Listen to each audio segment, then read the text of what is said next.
Olá pessoal, aqui é o professor Real Silva. Sejam todos bem-vindos e bem-vindas ao meu canal.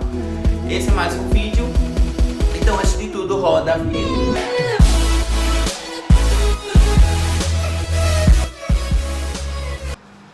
Olá pessoal, antes de tudo, se você não é inscrito, inscreva-se no canal, clique lá no sininho para ativar todas as notificações e, como sempre, compartilhe esse vídeo com seus amigos. Na aula de hoje a gente vai estudar um pouquinho sobre as transformações gasosas. A primeira transformação gasosa foi a mais antiga desenvolvida. Ela é chamada Lei de Boyle-Mariotte. Essa lei é chamada de transformação isotérmica. A palavra iso vem de mesmo, térmico vem de temperatura. Então é uma transformação onde a temperatura ela não vai mudar. Se eu tenho uma transformação onde a temperatura não vai mudar, e a gente viu lá na aula passada que as três unidades primordiais que dão as características dos gases são pressão, volume e temperatura. Consequentemente, o que vai mudar vai ser a pressão e o volume. A temperatura permanece constante. Então, qual é a relação da pressão com o volume? Digamos que eu tenha uma seringa, e nessa seringa eu tenha o êmbolo e a seringa está aberta. Eu tenho ali uma pressão e um volume. Essa pressão vai ser igual à pressão atmosférica, já que o recipiente está aberto. Se eu pego essa seringa, tampo na saída e começo a empurrar o êmbolo, eu estou diminuindo o volume. Só que vai ter um momento que eu não vou conseguir empurrar mais. Por quê? Porque a pressão lá dentro vai ser tão grande que eu não consigo mais empurrar. Os gases eles vão comprimir tanto que eu vou aumentar a minha pressão e, consequentemente, eu não vou conseguir empurrar mais. Se eu tenho isso acontecendo à temperatura ambiente, isso quer dizer que a temperatura permanece constante, eu não tenho mudança na temperatura. Se eu não tenho mudança na temperatura, consequentemente, eu tenho uma transformação isotérmica. Você percebe que, à medida que eu fui diminuindo o volume, eu fui aumentando a minha pressão. Então veja, pressão e volume são inversamente proporcionais. Se eu elevo um, consequentemente, eu diminuo o outro. Isso para transformações em que a temperatura ela não mude e que eu consiga variar pressão e volume no mesmo momento. Essa é a primeira lei, tá? Então, observando, se pressão é inversamente proporcional ao volume, e eu tenho aqui o estado 1, o estado em que a minha seringa eu não tinha apertado, tá? E eu tenho aqui o estado 2, em que eu pego, tampei ali e aumentei a pressão diminuindo o volume. Eu tenho o quê? A pressão em 1 vai ser menor do que a pressão em 2, já que eu aumentei a pressão. E o volume em 1 vai ser maior do que o volume em 2, já que eu diminui o volume, eu comprimi, eu apertei o êmbolo. Ok? E qual a relação da pressão com o volume? Inversamente proporcional. Se a pressão e o volume é inversamente proporcional, a pressão vezes o volume é relacionado a uma constante, chamada constante dos gases. Essa relação para dois estados diferentes, eu tenho o estado 1 e o estado 2. No estado 1 eu tenho uma pressão e um volume, no estado 2 eu tenho uma pressão e um volume.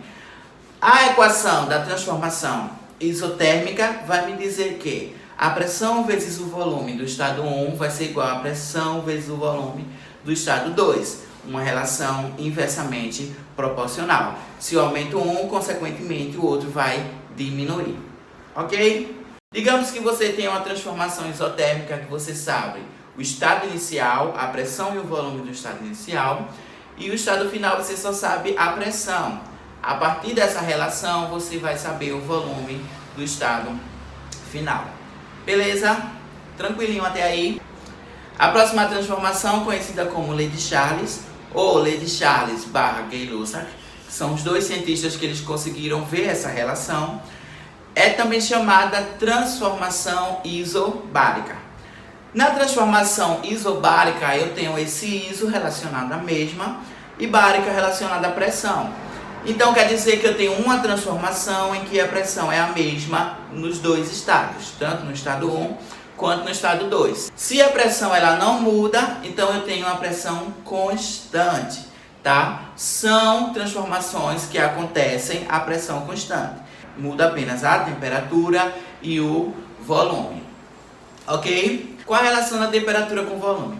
Fazendo uma experiência bem simples, que talvez vocês já tenham visto, se a gente colocar um recipiente com água e um outro recipiente vazio embocado com a vela dentro acesa, vamos perceber que quando essa vela se apaga, esse líquido ele sobe. Por que esse líquido sobe? Porque se eu elevo a temperatura, consequentemente, eu aumento o nível de agitação das moléculas. Se eu aumento o nível de agitação das moléculas, elas vão querer estar o mais separados sempre possível. Se elas estão o mais separadas possível, elas vão ocupar um volume maior. Já quando eu pego a minha vela e apago, essa temperatura consequentemente vai diminuir. E se eu diminuo a temperatura, as minhas moléculas elas vão deixar de estar tão agitadas. E agora vão começar a ficar mais próximas umas das outras. E consequentemente ocupam um volume menor. Beleza? Se eu tenho o quê? À medida que eu elevo a temperatura, eu aumento o volume, as minhas moléculas elas estão mais afastadas. Eu tenho que o volume e a temperatura são diretamente proporcionais, tá? Então, a partir daí surge a segunda equação, chamada equação da transformação isobárica, em que a pressão é constante. E essa equação vai me dizer que volume e temperatura são diretamente proporcionais e relacionados a uma constante. Essa constante chamada constante dos gases. Então eu tenho o quê? Se eu tiver o estado 1 e o estado 2. Nesse primeiro estado eu tenho uma temperatura elevada e consequentemente o volume maior. Nesse segundo estado eu tenho uma temperatura menor e consequentemente o volume vai ser menor. Eu vou comprimir o meu gás, tá? Se eu tenho o estado 1 e o estado 2, o volume do estado 1 sobre a temperatura do estado 1 vai ser igual ao volume do estado 2 sobre a temperatura do estado 2. Então, a gente tem o que a gente chama de equação da transformação isobárica. Transformação isobárica, pressão constante, muda apenas volume e temperatura. Dois estados diferentes, eu tenho transformação. Tranquilinho até aí, vamos para a terceira relação. A terceira relação, também chamada lei de Gay-Lussac, tá? Que foi o cientista que primeiramente viu essa relação, é também chamada lei da transformação isovolumétrica. Iso vem de mesmo, volumétrica vem de volume. Então vai ser uma transformação em que o volume ele basicamente não se altera. Se o volume ele não se altera, eu tenho alteração das outras duas unidades, da pressão e da temperatura. Mas qual é a relação da pressão com a temperatura que foi vista lá por Gay-Lussac lá no século XVIII? Digamos que eu tenha lá a panela de pressão. Porque a panela de pressão ela cozinha muito mais rápido do que uma panela normal fechada, que cozinha mais rápido do que uma panela normal aberta. Por quê? Porque se eu tenho ali dentro gases evaporando, na panela de pressão eu tenho uma saída muito pequena. Então essa saída pequena ela vai impedir a saída de quase todos os gases. Então, se eu tenho muitos gases ali dentro, consequentemente eu tenho muita pressão, muito choque desses gases na minha parede do meu recipiente. E, consequentemente, se eu elevo a temperatura, eu aumento a agitação das minhas moléculas. Então, quanto maior a temperatura, maior vai ser a pressão. Na panela de pressão, que é um recipiente fechado, eu consigo chegar a temperaturas mais elevadas num tempo mais curto.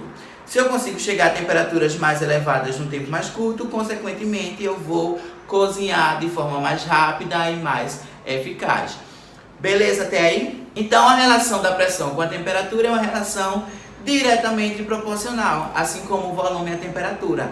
Se eu elevo a temperatura, consequentemente eu elevo a pressão do meu sistema, tá? Então fazendo uma relação em dois estados, estado 1 e estado 2, se o estado 1 eu tenho maior pressão, consequentemente eu tenho maior temperatura.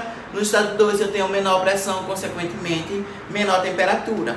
Então a relação é o seguinte: a pressão de 1 sobre a temperatura de 1 é diretamente proporcional a uma constante, chamada constante dos gases, que eu já falei nos outros dois exemplos. Essa relação vai me dizer que no estado 1, a pressão de 1 sobre a temperatura de 1 vai ser igual à pressão de 2 sobre a temperatura de 2 para o segundo estado. Então, se eu tenho uma transformação em que o gás sai de uma temperatura para outra, eu tenho o que a gente chama de transformação em que há resfriamento. Se há resfriamento, consequentemente a temperatura cai e a pressão ela também vai cair. Beleza? Então é relação diretamente proporcional. E aí surge a equação da transformação isovolumétrica. Se eu tenho isovolumétrica, o volume é constante e a transformação vai me dizer que a pressão de 1 sobre a temperatura de 1 vai ser igual à pressão de 2 sobre a temperatura de 2. Ok? Então essas são as 3 transformações, tá, em que o gás pode sofrer. Pode ser uma transformação isotérmica, isovolumétrica ou isobárica. Na isotérmica eu tenho temperatura constante, na isovolumétrica volume constante e na isobárica a pressão constante.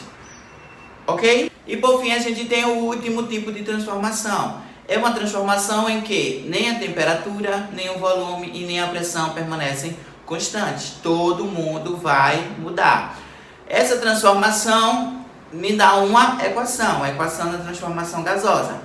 Essa relação vai me unir a equação da transformação isotérmica com a isobárica com a isovolumétrica, me dando a seguinte equação: P1 vezes V1 sobre T1, isso tudinho para o primeiro estado, vai ser igual a P2 vezes V2 sobre T2, isso para o segundo estado. P1 pressão inicial, P2 pressão final.